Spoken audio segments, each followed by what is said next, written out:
Un día como cualquier otro, el Dr. Blidman estaba a punto de comenzar su jornada laboral, preparando todo lo necesario para su rutina diaria, pero seguro que no se imaginaba lo que estaba por ocurrir. Sin previo aviso, las pantallas de los sistemas informáticos comenzaron a parpadear y el hospital quedó completamente averiado. No podían abrir las puertas, hacer una llamada telefónica, ni siquiera encender una televisión, pero este realmente no era el problema. En cuestión de horas, un virus se propagó como un incendio incontrolable, infectando más de 200.000 ordenadores en 150 países, dejando a millones de personas completamente incomunicadas. Hasta que de repente apareció un mensaje en las pantallas que decía: tenéis una semana para mandarme bitcoins si queréis que todo desaparezca, o las máquinas permanecerán bloqueadas para siempre. Los expertos globales en ciberataques llamaron a este virus WannaCry y lo denominaron como el ciberataque más grande de la historia. Pero ¿quién podría estar detrás de un ataque como este? De vuelta en el Reino Unido,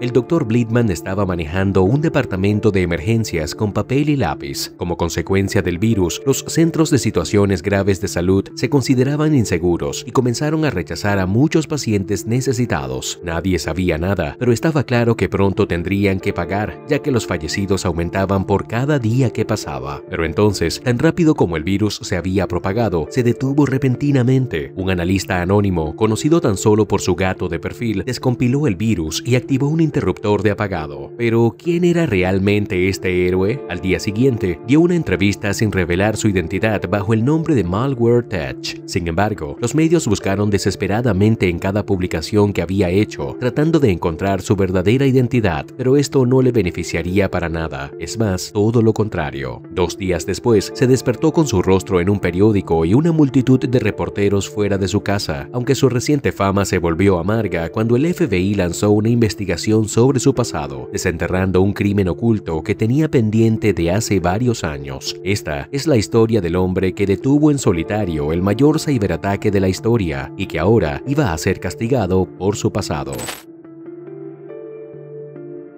Como la mayoría de las cosas horribles, todo comenzó en Twitter. Resulta que la NASA tenía una colección ultra secreta llamada Catálogo ANT de armas cibernéticas, listas para ser utilizadas en cualquier momento. Pues bien, en agosto de 2016, alguien hizo un tweet subastando estas armas bajo el nombre Los Corredores de Sombras, afirmando haber hackeado el Equation Group, un equipo de élite de espionaje cibernético que pertenecía a la Agencia de Seguridad Nacional estadounidense, compartiendo imágenes y muestras de numerosas armas cibernéticas para aumentar su credibilidad. Estas eran herramientas diseñadas para la guerra cibernética entre naciones. No deberían estar en manos de nadie, y mucho menos vendiéndose en Twitter. Los hackers pagaron cientos de miles de dólares por estas herramientas, pero los corredores de sombras no consiguieron a ningún comprador. 8 meses después, decidieron hacer públicos estos exploits de forma gratuita. ¿Pero realmente traería consecuencias esta decisión? Pues sí, el 14 de abril de 2017 hicieron lo que la CNN llamó como el comienzo de una guerra cibernética. Entre toda esta lista de herramientas, había una que destacaba, la famosa Eternal Blue. Era un exploit de código remoto que, por si no lo sabes, es el tipo más peligroso de exploit, permitiendo a cualquier persona hackear un sistema sin interacción del usuario. La NASA había mantenido Eternal Blue en secreto durante más de 5 años, pero la filtración de los corredores de sombras los obligó a alertar a Microsoft tan solo unas semanas antes. Pasado un mes, el mundo empezó a darse cuenta del peligro que se les estaba avisando.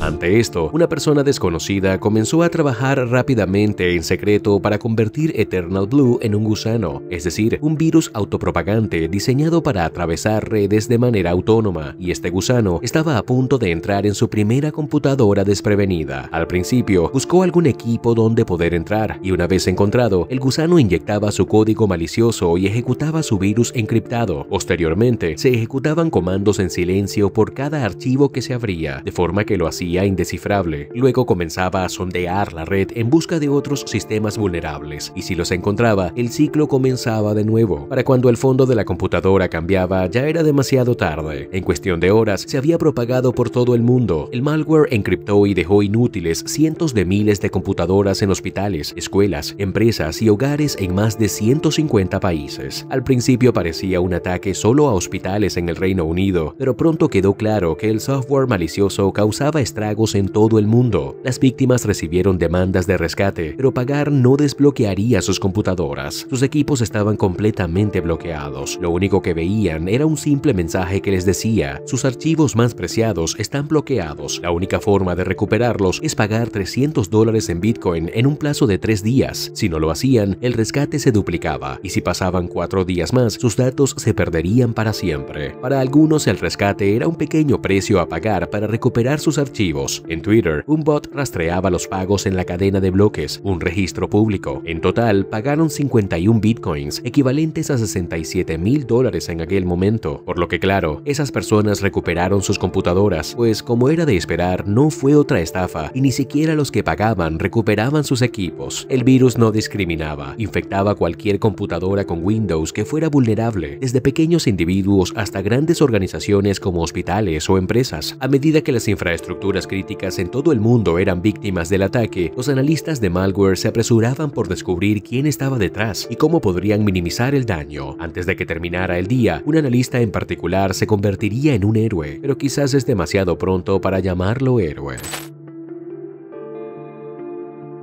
Mientras WannaCry causaba estragos en un pueblo costero de Reino Unido, apareció un investigador de ciberseguridad de 22 años, conocido tan solo por su imagen de perfil de un gato, e hizo un descubrimiento accidental que salvaría la vida de mucha gente. Al analizar el virus, notó que intentaba conectarse a un dominio aparentemente aleatorio, sin ningún tipo de dueño. Le pareció curioso, por lo que decidió rastrear los intentos de conexión y construir un mapa de sistemas infectados. Así que le pedí a un amigo una muestra del virus WannaCry. Noté que hacía una solicitud a un sitio web no registrado, así que lo registré y pasó a ser de mi propiedad. Pero antes de que pudiera configurar el sistema, comenzó a leer publicaciones que indicaban que al haber registrado el dominio se había detenido el virus. ¿Podría ser cierto? Pues sí, lo había hecho. Al registrar el dominio había activado un interruptor de apagado en el código del virus. A medida que iba pasando el tiempo, el número de infecciones disminuía constantemente. Sin embargo, necesitaba proteger el dominio del interruptor de apagado, ya que los hackers lo atacaban constantemente. Y si el dominio se desconectaba, WannaCry se activaría de nuevo. Además, la pregunta persistía: ¿quién creó WannaCry y por qué incluyó este interruptor de apagado? Era un domingo por la mañana y Marcus Hutchins, el héroe del momento que quería mantenerse anónimo, se despertó y vio su rostro en la portada de un periódico británico, por lo que subió un tuit que decía: sabía que los 15 minutos de fama serían horribles, pero honestamente subestimé lo horrible que serían. Los periodistas doxearon a un amigo suyo, le ofrecieron dinero por información sobre su novia y publicaron la foto de su casa, dirección completa e instrucciones para llegar. Y ahora Marcus tenía que mudarse. Aunque se había convertido en un héroe, Marcus seguía trabajando diligentemente, luchando contra los ataques y reuniendo información de sistemas infectados. Si el dominio se desconectaba, WannaCry comenzaría a infectar más sistemas y esta vez sería mucho más difícil de pararlos. Abrumado por las solicitudes de entrevistas, finalmente cedió, pero insistió en que no era ningún héroe. Solo registré este dominio para rastrear y no tenía ninguna intención de que la gente me conociera. Solo estaba haciendo mi trabajo. A pesar de su humildad, Marcus ya era un gran investigador antes de todo esto. En su blog mostraba su habilidad única para rastrear y realizar ingeniería inversa en botnets, por lo que se notaba que tenía mucha experiencia. Pero su vida había cambiado drásticamente. Su madre, una enfermera de turno de noche, estaba inmensamente orgullosa. WannaCry había causado un daño estimado de $4 billones y habría sido mucho peor si no se hubiera detenido tan pronto. Con el tiempo, Marcus comenzó a aceptar su fama dentro del mundo de la ciberseguridad. El mundo normal lo había olvidado, pero en su ámbito era todo un héroe, y además de esto, la conferencia de hackers más grande del mundo, DEF CON, estaba a la vuelta de la esquina y Marcus no podría faltar. Después de un agotador vuelo de 15 horas, Marcus aterrizó en los Estados Unidos, listo para unas merecidas vacaciones de una semana. Estaba conociendo a muchos de sus amigos en línea e incluso a su jefe por primera vez en persona. Juntaron su dinero para quedarse en una lujosa mansión de 30 habitaciones en Las Vegas. Alquilaron autos deportivos, se divirtieron en los clubes y realmente vivieron al máximo. Y lo mejor de todo, su jugada maestra para detener el WannaCry hizo que se ganara respeto en DEF CON, por lo que fue invitado a fiestas VIP de hackers y disfrutó de cenas con periodistas y selfies con fans. Realmente la cosa no podría mejorar, pero sí que podía empeorar. En un tranquilo miércoles, después de días de fiesta y excesos, la vida de Marcus estaba a punto de dar un gran cambio. Mientras recogía su pedido nocturno de McDonald's, una SUV negra lo siguió misteriosamente. Le recordaba al coche del FBI, aunque debido a su alcohol en sangre decidió ignorar las señales y volver a la mansión, ya que mañana salía su vuelo de regreso a Reino Unido y tendría que despertarse temprano. Al día siguiente, mientras se dirigía al aeropuerto para su vuelta a casa, el mismo SUV negro de ayer lo estaba siguiendo. Aunque abrumado por la resaca, pensó que sería una coincidencia. Al llegar al aeropuerto, publicó un tuit donde expresaba las ganas que tenía de volver a casa y volver al trabajo y lo mal gestionado que estaban los aeropuertos. Aunque bueno, su impaciencia se acabaría pronto, ya que minutos después de esto fue detenido por dos agentes que se interesaron mucho por su pasado. Marcus se encontraba en una sala de interrogatorios rodeado por agentes del FBI y por las preguntas que le hacían, sabían perfectamente el pasado de Marcus en el mundo del hacking, hasta que sacaron una copia de chats antiguos, y aquí fue donde se puso seria la cosa. Entre las luces brillantes y el zumbido constante de la habitación, Marcus luchaba por comprender cómo todo esto había salido a la luz ahora, después de tantos años. Los agentes mencionaron a Kronos, un nombre que había dejado atrás en su intento por reformarse. Para los que no lo sepáis, Kronos es un malware bancario que fue diseñado para robar credenciales financieras y otra información sensible. ¿Qué sabes sobre Kronos?, preguntó uno de los agentes. Marcus se encontraba en un dilema. Por un lado, sabía que había dejado atrás ese mundo tan oscuro, pero por otro lado, ellos tenían pruebas contundentes, por lo que daba igual que fuera su pasado y ya no lo hiciera. Estaba metido en un buen lío. En mitad del interrogatorio, Marcus se acordaba constantemente de sus errores de la adolescencia, cuando la actividad de superar sistemas de seguridad era una aventura emocionante y desconocida. Incluso llegó a encontrar una comunidad en línea que celebraba sus habilidades, pero también lo arrastraba más y más hacia el lado oscuro de la red. Todo empezó con hackeos a juegos, pequeños programas para burlarse de los sistemas de la escuela, herramientas para transportar virus de un ordenador a otro. Aunque por muy bonito que fuera la memoria de su infancia, el agente del FBI esperaba una respuesta, por lo que dijo. Kronos era una figura en aquellos días, un hombre que se susurraba en ciertos círculos, pero eso fue hace mucho tiempo, ya no tengo nada que ver con eso. Después de muchas horas de conversación, los agentes decidieron dejarlo bajo arresto temporal mientras continuaban con la investigación. Esa noche, Marcus se encontraba solo en una celda, reflexionando sobre cómo había llegado a este punto y cómo podía haber pasado de ser un héroe a un villano en tan poco tiempo. Marcus se vio envuelto en una pesadilla que había estado evitando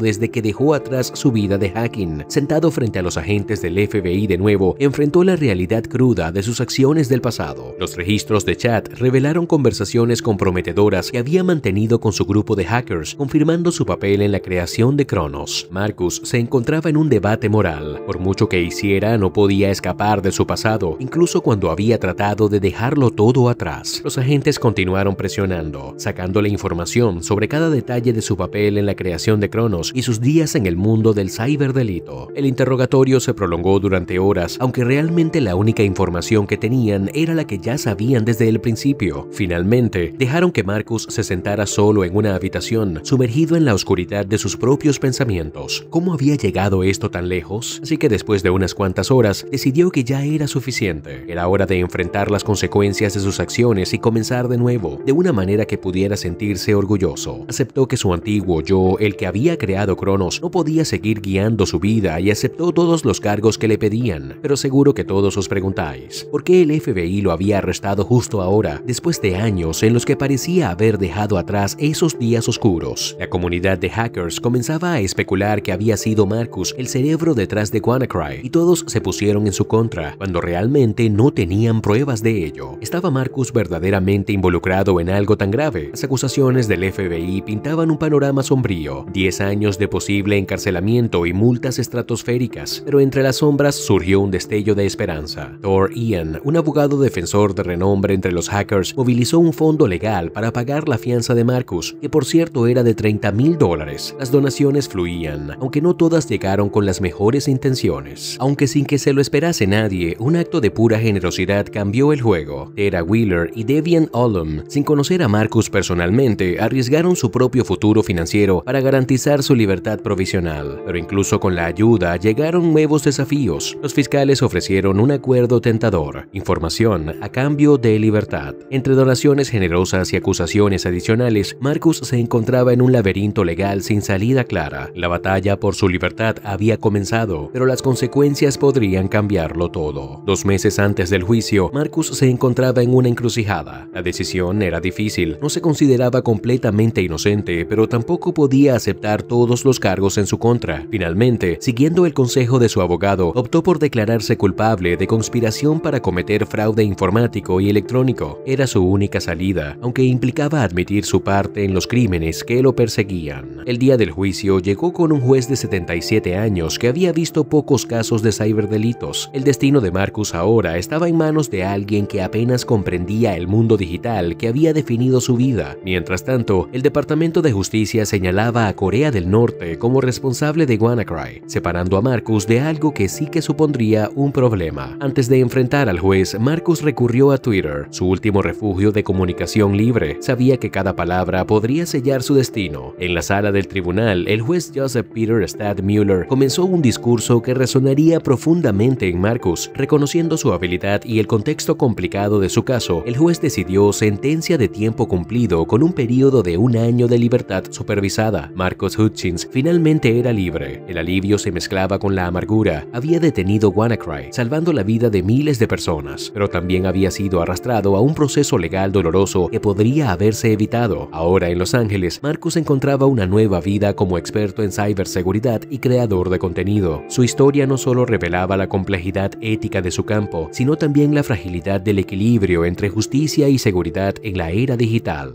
Y así, con Cronos y WannaCry detrás de él, Marcus Hutchins continuaba su camino, marcando una diferencia en un mundo donde las líneas entre el bien y el mal son cada vez más borrosas.